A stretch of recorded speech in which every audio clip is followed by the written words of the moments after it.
Ito, lagyan ko ito ng bawel na ganyan, ay mababasa mo yan ng ilang minuto lang. Hindi ka abutin ng 10 minutes ay mababasa mo ito mamaya, papabasa ko sa iyo. Alisin ko muna ha. Okay. At least na ipakita ko sa iyo. Pansinin mo yung, hindi ka pa marunong ng Arabic alphabet, mababasa mo na yan. Basta makinig ka lang. Pansinin mo yung ganitong sign. Ito ay sa taas at sa baba ng mga letra mo lang makita. Sa letra ng Arabic alphabet.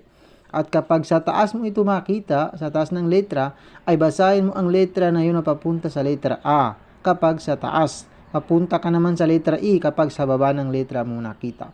Halimbawa, itong letrang mim. Ang mim na yan siya ang letra M. Kapag dito mo makita sa taas, ay magsisimula ka rin sa letra M, papunta sa letra A, kaya ma. Kapag sa baba mo naman makita, ay papunta ka sa letra E, kaya mi. Ganon. Dalawang mim. Lagay ko lang ng ganyan. Ito ay ma. Ito naman ay mi. Kaya mami. Yan. Ganyan ng kadali. Ito ay letter D. Ito ay dal. Ang dal siya ang letter D. Kapag dito ko ilalagay, magsisimula ka rin sa letter D. Papunta sa letter A. Kaya da. Kapag sa baba naman ay papunta ka sa letter D. Kaya D. Yan. Ganyan lang kadali. Yan. Ito naman ay lam.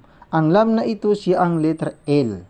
Kapag ganyan ay la. Siyempre, magsisimula ka sa letter L, papunta sa letter A. Kapag sa baba naman ay papunta ka sa letter E, kaya li. Yan.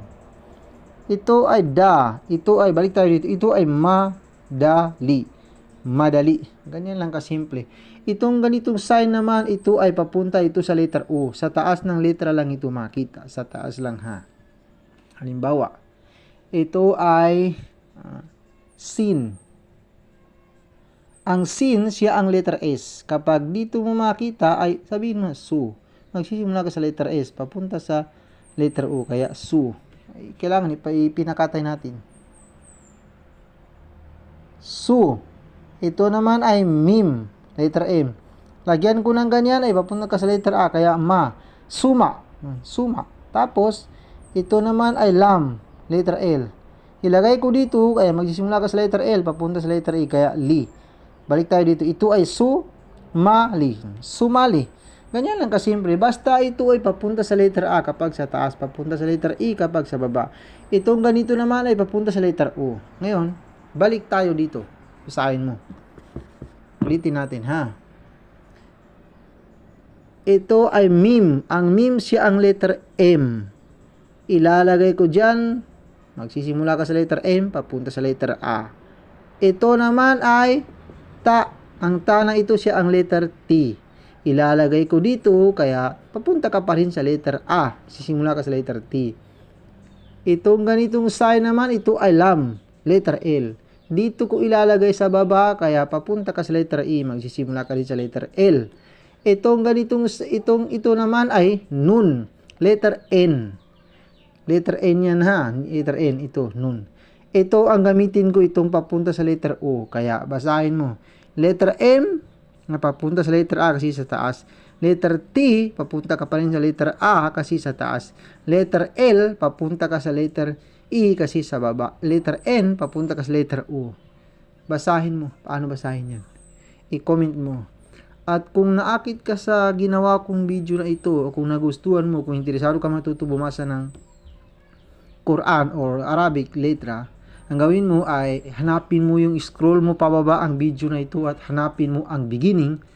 Magsimula ka manood sa beginning dahil ang in-upload ko ay ng kasama ng video ko ito ay nagsimula ko sa beginning, then part 1, part 2, 3, 4 hanggang sa itong part na ito na nakita mo. Pero inulit ko lang dito kasi marami na akong na-upload pa. Para naman sa bago pa lang na hindi pa nakakaalam, kaya inulit ko lang dito. Kaya ang gagawin mo, kung gusto mo talaga mapanood, kung matutunan kung paano bumasa ng Arabic, ay hanapin mo ang scroll mo pababa, hanapin mo ang beginning, doon ka magsimula sa beginning. Dahil ang itinuro ko pa lang ay yung mga ganyan at saka ganyan. Hindi ko pa naituro kung paano basahin yung may ganyan. At kung paano basahin kapag double. At kung paano basahin kapag may double. Pero doon sa beginning, part 1, 2, 3, 4, ay makikita mo doon, itinuro ko yan kung paano basahin yung mga ganyan. At saka yung may mga ganyan. Hanggang sa Quran ay matutunan mo. Kaya kung gusto mong matuto, interesado ka, ay ganun ang gawin mo. Scroll mo ang video na ito, hanapin mo dun sa baba, dun sa beginning, dun ka magsimula sa beginning. Hanggang sa makarating ka na natin dito sa part na ito.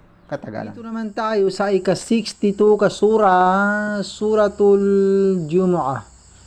Al-Jumu'ah. Basahin mo mula dito hanggang dito. Hanggang dito. Sige, lakasan mo.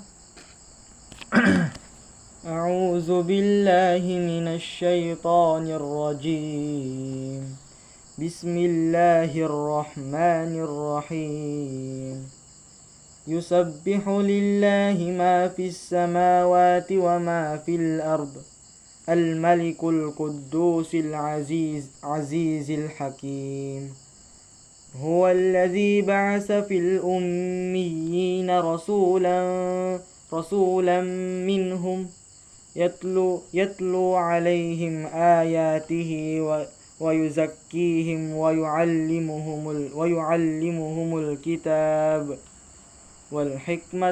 والحكمة وإن كانوا من قبل لفي ضلال مبين وآخرين منهم لما يلحقوا بهم وهو العزيز الحكيم ذلك فضل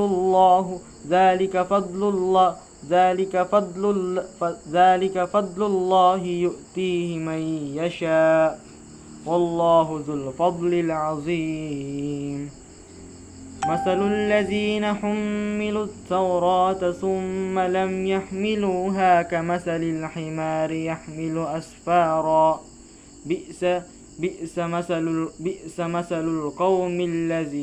بئس مثل القوم الذي كذبوا بآيات الله